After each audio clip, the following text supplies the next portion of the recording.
오늘은 평안과 안전의 비결이라는 제목으로 함께 말씀 나눕니다. 어느 주일이든 그 기쁨과 감격의 주일이 되어야 하는데요. 오늘은 더 그런 것 같습니다.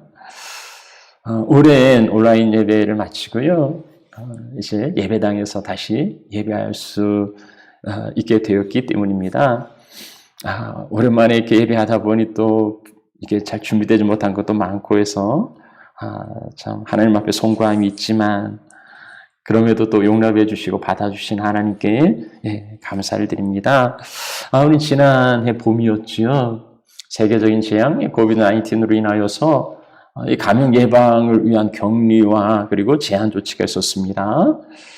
날보다는 지난 그 7월 1일부터요. 거의 그 모든 제한 조치를 이제 해제했고요.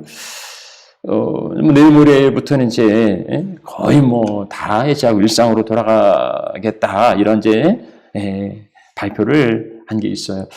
어제 그 슈퍼스토어에 갔는데 저는 이제 마스크를 하고 이렇게 갔는데 거의 많은 사람들이 다 이렇게 마스크를 하지 않아서 마스크를 이렇게 벗어야 하는지 마스크를 해야 하는지 참 이게 난감했습니다.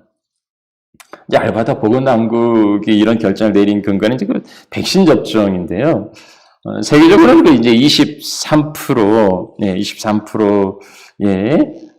접종률인데 알바타는 67%랍니다. 그러니까 뭐 거의 그 집단 면역이 좀 이루어진 게 아닌가 이리 판단하는 것 같아요. 한국은 지금 뭐 가장 심각한 4단계여서 예배당에 모일 수가 없어요. 네. 어떠하든 알바다 보건당국은 이제 예배로 모여도 된다는 이제 판단으로 모든 제한 조치를 다 해제했습니다. 그래서 우리가 이렇게 정말 감사하게 모일 수 있는 거지요. 그럼에도 사람들이 뭐 섣부른 그 조치다, 4차 웨이브가 있을 거라 이런 이제 염려가 있는데요. 우리가 충분히 이제 예견하고 이제 개인 그 위생에 이제 철저를 이제 기해야 하겠습니다. 아무튼 이제 팬데믹이 뭐 끝났는지 아니면 아직도 남아 있는지 모르지만은 이렇게 세계적인 재앙 가운데서 우리가 살아서 만날 수 있다는 걸 얼마나 감사한지 모릅니다. 221개 국가에서 세계 인구 78억 가운데 한 2억 700만 명이 감염되었다지요. 그리고 436만의 사망자가 발생했답니다. 치사율이 2.11%, 전염률이 2.64%라는데요. 이게 뭐 높은 수치일 수도 있고 낮은 수치일 수도 있지만 이 수치가 중요한 게 아니고 그 가운데 들어간 사람들이 있단 말이죠. 그 사망자 가운데 있지 않다는 것이 소박한 아니면 정말 중요한 우리 감사 제목이 되어야 한다는 겁니다. 대부분의 그 사람들이 느끼는 두려움은 이제 그 2.1% 그 이상인 것 같아요.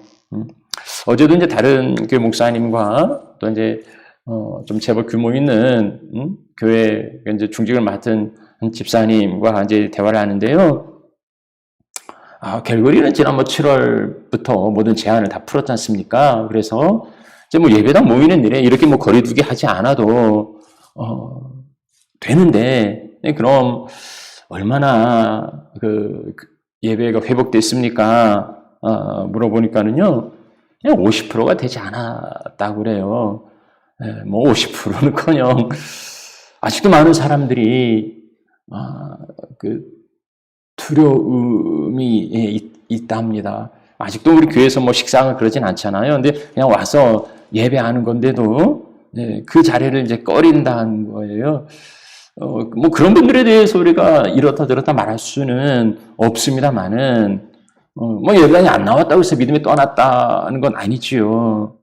그럼에도요, 이 1년 반 계속된 이 코비드-19으로 인해서 안타깝게도 믿음에 파산한 분들이 많이 계십니다. 뭐 다른 상황이 아니라 우리 교회에 교회에도요. 우리 같이 작은 교회지만은 우리가 이제 예배를 이렇게 오픈하는데도 이제 온라인으로 예배하시는 우리 몇 분 계시지만은 그 외에 많은 분들은 믿음에서 떠났다고 말할 수는 없지만 우리 교회에서 떠난 분들도 많이 계세요. 오늘 주일인데 온라인이든 아니면 예배당이든 그 믿음이 파선하지 않고 하나님 앞에서 예배하고 있다는 것도 또한 얼마나 감사한지 모르겠습니다. 세계적인 재앙 가운데서도 살아있고 또 우리 믿음이 살아있음 또한 감사합니다. 근데요, 이게 뭐 이런 그 팬데믹 상황뿐만 아니라 이런 재앙이 아니더라도요, 우리가 살아가는 세상에는 사고 사건이 수없이 일어납니다. 응급실로 질주하는 그 앰뷸런스들, 경광도 울리면서 출동하는 911의 그 차량들, 어젯밤에 잠들고 오늘 아침에 일어날 수 있다는 것이 이건 평범한 일상이 아니고요. 놀라운 기적 같은 사건이에요. 우리가 어제 눈 감고 아침에 눈을 뜰 수 있다는 것도 정말 기적이죠. 한국에 다녀왔는데요. 제 제자 가운데 그 40대 그 초반에 두 딸과 단란한 가정 이룬 그 가장이 있었는데요. 이제 모교에서 수요예배 설교하고 하는데 광고 시간에 그런 광고를 해요. 아침에 그 심장에 이상이 있어서 응급실에 들어가서 이제 그 스텐스 시술을 받았는데 이게 회복된 듯 하고 이제 중환자실 옮겼는데 그만 다른 데에서 막힌 거예요. 결국은요. 아침에 응급실 들어왔다 오후에 영아실로 옮겨진 거예요. 이게 특정한 사람에게만 해당되는 이야기입니까? 아니 제 주변의 이야기고요. 제 주변에서 조금만 더 가까이 나오면 저에게도 해당될 수 있는 그러한 이야기지요. 나에게도 일어날 수 있는 일이지만 그런 일이 일어나지 않음에 또한 우리는 감사해야 하는 겁니다. 우리가 누리는 평안과 안전이 당연히 누려야 하는 권리인 듯 생각하실지 모르겠습니다만은 아니에요. 전혀 그렇지 않습니다. 우리가 누리는 이 평안과 안전은 당연한 게 아니에요. 왜냐하면 우리가 살아가는 세상은 에덴 동산이 아닙니다. 하나님이 보내주신 에덴 동산에는 기쁨이 있고 안전이 있고 평안이 있는 곳이었는데요. 에덴을 잃어버렸잖아요. 죄로 인하여서 이제는 땅이 저주를 받았습니다. 그래서 가시덤불과 엉겅퀴를 내는 거예요. 우리가 살아가는 세상이 얼마나 척박한 거칠은 사막 같습니까? 이 화려한 도시 문명 가운데서도요. 잠시만 그 이면을 바라보면 얼마나 고통하는지 모릅니다. 눈에 보이지 않는 가시가 얼마나 많이 있습니까? 세상 사람들만 가시를 갖고 있는 게 아니고요. 나에게도 이 가시가 있더라고요. 그래서 사랑하는 사람에게도 끊임없이 찔러댑니다. 형제간에도 여기 가시뿐만 아니라 칼을 들이대고 죽이는 세상이죠. 최초의 살인의 그 형제간이 있지 않았습니까? 라멕이 부른 그 칼의 노래를 보면은요. 얼마나 그 사나운지 날 건들기만 해봐. 내가 77배로 갚아줄 거야. 이 분노와 복수의 노래가 오늘날도 그러지 않습니까? 얼마나 예민한지요. 이 사소한 것이 다툼이어서 결국은 죽음까지 불러오지 않아요. 폭력과 억압이라는 그 힘의 논리가 정의가 되어버렸습니다. 우리가 살아가는 세상은요. 우리가 일부러 잊고 살아서 그러지 사실은 너무 두렵고 불안한 세상이에요. 뭐 캐나다나 우리 한국 같은 치안이 잘 유지되고 있는 사회는 그래도 안심하며 살아간다 했지만은 그러나 우리도요. 안전을 완전히 보장할 수는 없는 거예요. 힘이 없는 사람들의 세상은 편히 누울 수 없고 그리고 안전히 살아갈 수 없는 곳이에요. 빌림의 그 초식 동물들을 보면은요. 이게 벌레당 누워서 잠을 자는 초식 동물이 없어요. 어떻게 감히 초식 동물이 그럽니까? 잠을 자도요, 그리고 늘 도망갈 준비를 해요. 그래서 뭐 부스럭 소리만 나면은 일단은 도망가죠. 무슨 일이 있었는지 나중에 도망간 다음에 이제 보는 거예요. 오늘 우리에게 그러한 긴장감이 있어요. 전쟁과 테러 가운데 살아가는 수많은 사람들, 그들은 평안과 안전을 보장받지 못하고 살아갑니다. 우리가 살아가는 세상에서 이 평안과 안전을 누리며 살아간다는 것은 정말 놀라운 특권인 거예요. 그러면은 힘을 가지면은 평안과 안전을 보장받을 수 있습니까? 예? 첨단 보안 장치가 뭐 최강의 경호원이 지켜주니까 안전한 겁니까? 아니에요. 대통령도 총 맞지 않습니까?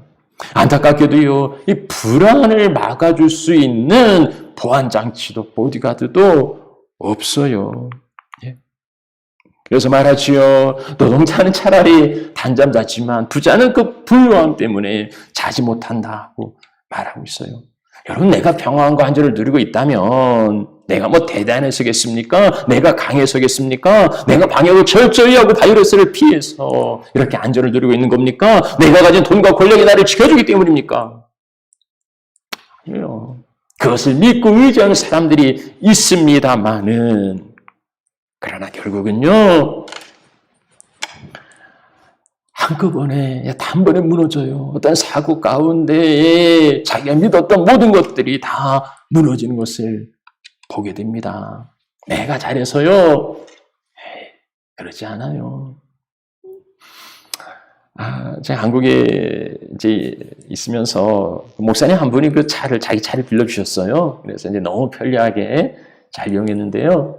그래서 제가 이제 그래도 한 30년 그 사고 처리한 적이 한 번도 없는 그 무사고 운전자입니다. 참 그런 것도 자랑하나 싶을지 모르지만 그거 대단한 거 아닙니까? 장롱면으로 30년이 아니고 실제 운전하면서 근데요. 내가 대단해서 그런 게 아니라는 거 이번에 또 증명되었습니다. 식구들하고 이제 차를 타고 가는데 이게 붉은 신호등 앞에 멈췄어요. 그런데 한눈 팔았죠. 옆에 이렇게 차를 이렇게 보고 있는데 차가 이렇게 가는 거예요. 그래서 이 신호가 바뀌었구나 하고 이제 저도 이제 엑셀을 잘 바꿔 쭉 가는데 식구들이 막 그러는 거예요. 이미 늦었어요. 앞차는 신호가 바뀌었는데 출발을 안 한 거예요. 저는 이제 앞을 보지 않고 옆을 보고 가니까 저도 덩달아 갔다가 받은 거지요. 어떻게 보면 참 웃기는 이야기 아닙니까? 그리고 좀 허무해요. 뭐 사고가 이렇게 나나? 예, 이게 웬만하면 이제 조금 보험차를 하지 않으려고 했는데 그럴 정도가 아니어서 참 차를 빌려주신 목사님께 얼마나 죄송했는지 모릅니다. 말도 안 되는 이야기지요. 네요. 뭐 제가 그러려고 그런 건 아니고요. 어쩌다 보니 다 그래요. 사고는 어쩌다 보니까 그런 거예요. 내가 운전을 잘해서 그동안 무사고했다. 내가 대단해서 아니에요. 그런 거 아니에요. 몇 번이나 사고가 날 뻔한 그 위기의 순간들이 있지 않았습니까? 그럼에도 비켜간 건 운이 좋아서 행운이 있어서가 아니고요. 그거 아니고요. 정말 기적 같은 일이지만은 그 기적은 저절로 되는 게 아니라 그 기적을 만들어내신 분이 계셨다는 거예요. 사람들은 그저 그냥 재수 좋으니까 운이 좋아서 그래 넘기지만 우리는요. 그 일을 이루신 분이 계신 거예요. 큰 날개를 펼쳐서 보호해 주시는 분, 지켜주시는 분. 그래서 우리는 그 날개 그 아래서 하나님의 보호하심을 느낍니다. 세상이 흔들리고요. 내 자신 흔들리고요. 좌절과 절망 가운데 빠질 일이 참 많이 있지만 그러나 하나님 안에서 그 은혜 안에서 우리는 다시금 회복됩니다. 이 코로나 저항에서 안정과 평안을 누리는 것도요. 시편 91편의 말씀처럼 그가 그의 날개의 그늘 우리를 덮어주시기 때문입니다. 하나님은요, 한시도 우리에게 눈을 떼지 아니하시고 우리를 살펴주시고 우리를 지켜주신다고 말씀하고 있어요.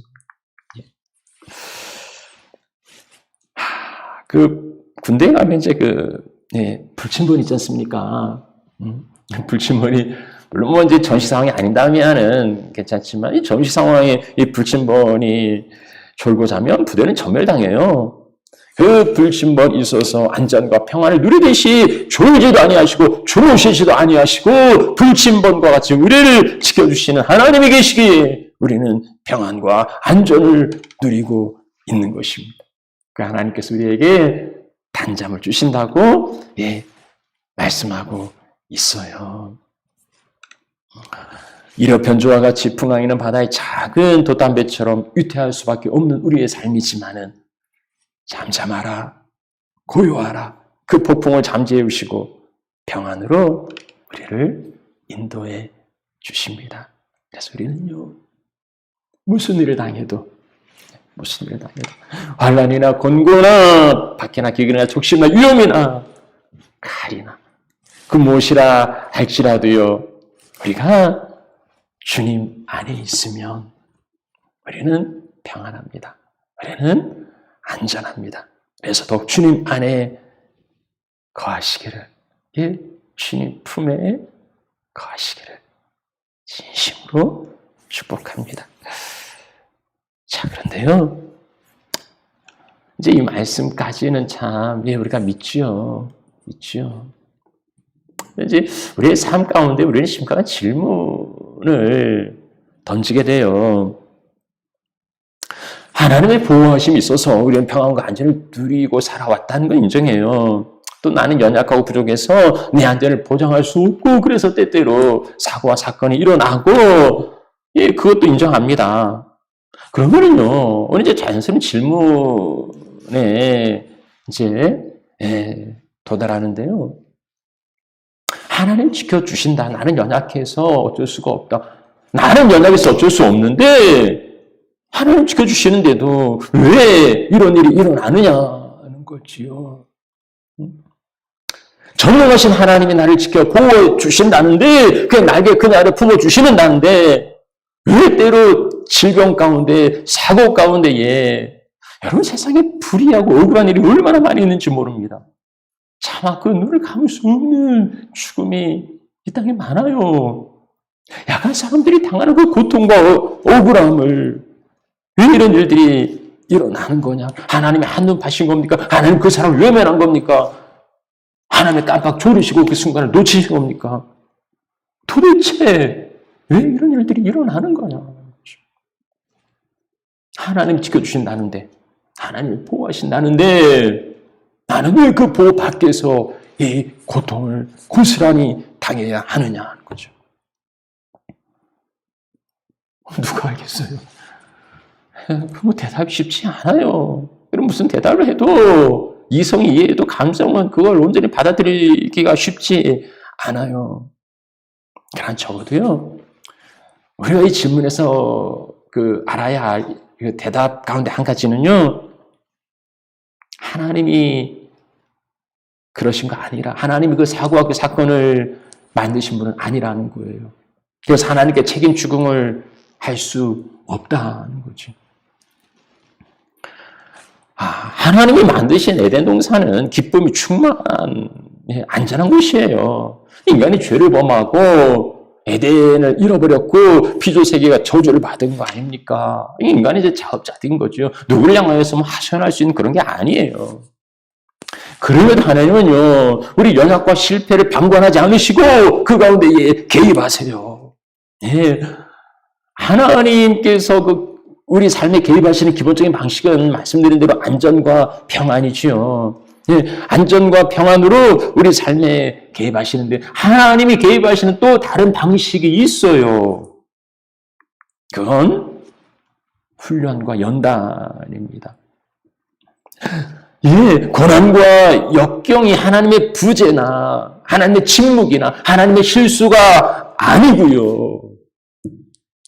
그게 아니고요. 하나님의 큰 그림, 하나님의 계획 가운데 있다는 거예요. 하나님 계획을 갖고 계세요. 그래서 하나님이 계획을 갖고 계신다면 그 계획대로 이루어져야 되는 거예요. 그래서 예수님도요, 그 하나님의 계획을 이루기 위하여서 그 쓴 잔을, 십자가의 쓴 잔을 마시지 않으셨습니까? 하나님은 우리를 이끌어 가시는 방식이 보호하시고 안전하게 지켜주시는 거 막아주시고 평안하게 하시는 것도 있지만 그러나 그것만이 아니라 때때로 우리에게 연단하시고 우리를 훈련하시는 그 길도 있다는 거예요. 연단을 통해서 훈련을 통해서 뭘 이루시려고요? 뭘 이루시려는지는 우리가 어찌 알겠습니까마는 우리가 아는 한 가지는요, 선한 거예요. 하나님께서 우리에게 이루시려는 것은 합력하여서 역경도 고난도 슬픔도 다 합력하여서 선함을 이루어 가십니다. 그래서 우리는 어떠한 환경이든지 간에 주의 손을 놓쳐서는 안 되는 거예요. 다윗이 인구조사를 하고 이제 형벌을 받죠. 그 가운데 이제 세 가지 그 선택권을 주어집니다. 3년 기근 아니면 석 달 대적에게 쫓길 건가 아니면 여호와의 칼 전염병으로 4일 동안 당할 건가. 세 가지 옵션이에요. 3년 길지만 이제 기근 아니면 석 달 대적에게 쫓겨다니는 거 아니면 짧은데 3일 전염병. 뭘 선택하겠어요? 여러분이 그 다윗 왕의 그 경우를 하면 뭘 선택하겠습니까? 다윗은 이렇게 말해요. 뭘 선택하겠어요? 뭘 선택해도 다 어렵지요. 근데 그가 말한 건요. 내가 그의 손에 빠지고 사람의 손에 빠지지 아니하기를 원한다. 대적이나 아니면 기근이나 이러한 사람의 손이 아니라 여호와의 칼, 여호와의 전염, 여호와의 손에 빠지기를 원한다. 결국은 전염병이 내려서 7만이 죽지만 하나님이 사흘을 다 채우지 않으세요. 사흘 동안 다 가지 않으시고 하나님의 인자로 돌이켜 끝내시죠. 여러분, 하나님 없는 게 문제지. 하나님 없이 당하는 고난이 문제지. 하나님 안에서 철저하게 계획되고 컨트롤되는 그건 문제가 아니고요. 우리를 강하게 하려는, 우리를 귀하게 하려는 하나님의 선물이에요. 달갑지 않아요. 저에게 하나님이 그 연단을 주실 전혀 노 땡큐 하고 싶지만 그러나 하나님 그것을 친히 이루어 가실 겁니다. 연단 외에는요 주시는 선물이 있어요. 하나님의 평강은 미리 막아주시는 평강이 있어요. 근데 이 평강은요 사람들이 알지 못해요. 지가 잘해서 누리는 것처럼 그렇게 감사하지도 않고 대수롭지도 않게 생각하고 당연하게 생각을 해요. 연단 후에 주시는 평강은요 정말 귀하고 그리고 값진 거지요. 땀 흘린 후에 안식이 얼마나 귀합니까? 하나님 연단 후에 주시는 그 평강은 정말 귀한 평강이에요. 불길같이 뜨겁고 무서운 시험과 재난이 있지만은 그러나 하나님의 손에서는 불 다 없어지는 게 아니고 정금으로 빚어나올 거예요. 용광로를 통과하지 않고서는 순도 100%의 순금을 만들 수 없기에 때때로 하나님 나를 거룩하고 나를 영광스럽게 하시려는 계획으로 우리를 고난 가운데에 인도하십니다. 그러나 그 가운데서도 주의 손에 붙들리기만 하면은 다니엘과 그의 친구들이 정말 그 뜨거운 용광로 속에 들어가 있지만은 주님과 함께 있을 때 그들은 머리털 하나 상하지 않았습니다. 하나님께서 그 백성을 지켜주실 거라는 이 믿음을 꼭 붙드실 수 있으면 좋겠습니다. 이제 말씀 마무리하죠. 우리가 살아가는 세상 요동치고 흔들립니다. 내가 아무리 그 견고한 집을 지어도 터가 흔들리는데 터가 무너지면 무슨 소용이 있겠습니까? 근데 흔들리는 세상 가운데서도 우리가 평안을 누리고 안전히 살아가고 있다면 그건 전적으로 하나님 은혜예요. 나를 푸른 초장 쉴 만한 물가에 누이시고 그리고 단잠을 자게 하십니다. 예, 내가 평안히 눕고 잘 수 있는 것, 그것은 여호와의 손길이 붙드시기 때문입니다. 때때로 하나님 우리 삶을 요동하게 하시고요. 내 삶의 터를 흔들 때가 있어요. 그래서 참 당황스럽죠. 아니 왜 나에게 근데 그건요 하나님 연약해서가 아니고요. 하나님의 계획 가운데 이루어지는 일입니다. 그래서 더욱 하나님 신뢰하시고요. 하나님 손을 견고히 붙드실 수 있으면 좋겠습니다. 복음의 바다를 지나서 우리를 소원의 항구로 인도해 주실 거예요. 근데 그 항구에 도달했을 때에 훈련과 연단을 통과한 여러분들은 정금같이 그렇게 빛나는 하나님의 자녀가 될 것입니다. 주님 품 안에서 평강과 안전을 누리시는 하나님의 자녀들이 되시기를 축복합니다. 우리 함께 찬양 드리겠습니다.